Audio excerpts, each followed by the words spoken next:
ವೀಕ್ಷಕರೇ, ಇದು Bhatkal one media. ಭಟ್ಕಳದ ತೆಂಗಿನಗುಂಡಿ cross ಬಳಿ ಭೀಕರ ರಸ್ತೆ ಅಪಘಾತ, ವಿದ್ಯಾರ್ಥಿ ಸಾವು. ರಾಷ್ಟ್ರೀಯ ಹೆದ್ದಾರಿ 66ರ ತೆಂಗಿನಗುಂಡಿ ಕ್ರಾಸ್ ಬಳಿ ಬುಧವಾರ ಮತ್ತು ಗುರುವಾರ ಮಧ್ಯರಾತ್ರಿ ಸಂಭವಿಸಿದ ರಸ್ತೆ ಅಪಘಾತದಲ್ಲಿ ದ್ವಿತೀಯ PUCಯಲ್ಲಿ ಓದುತ್ತಿರುವ ವಿದ್ಯಾರ್ಥಿ ಸ್ಥಳದಲ್ಲಿ ಸಾವನ್ನಪ್ಪಿರುವ ಘಟನೆ ನಡೆದಿದೆ. ಮೃತ ವಿದ್ಯಾರ್ಥಿಯನ್ನು ಫಿರ್ದೌಸ್ ನಗರದ ನಿವಾಸಿ ಅನೀಸ್ ಮೊಹತಶಿಂ ಅವರ ಪುತ್ರ ಮೊಹಮ್ಮದ್ ಮೊಹತಶಿಂ ಎಂದು ಗುರುತಿಸಲಾಗಿದೆ.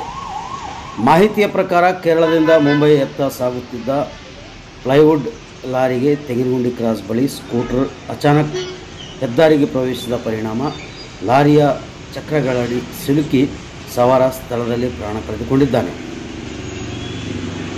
ಮೃತ ಮೊಹಮ್ಮದ್ ಮೊಹತಶಿಂ ಅಲಿ ಪಬ್ಲಿಕ್ ಕಾಲೇಜಿನ PUC ವಿದ್ಯಾರ್ಥಿಯಾಗಿದ್ದು ಅದೇ ಪ್ರದೇಶದ ನಿವಾಸಿಯಾಗಿದ್ದಾನೆ ಎಂದು ತಿಳಿದುಬಂದಿದೆ.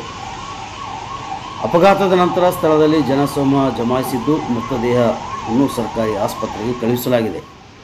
ಈ ಕುರಿತಂತೆ ಭಟ್ಕಳ ನಗರ ಠಾಣೆಯಲ್ಲಿ ದೂರು ದಾಖಲಾಗಿದೆ.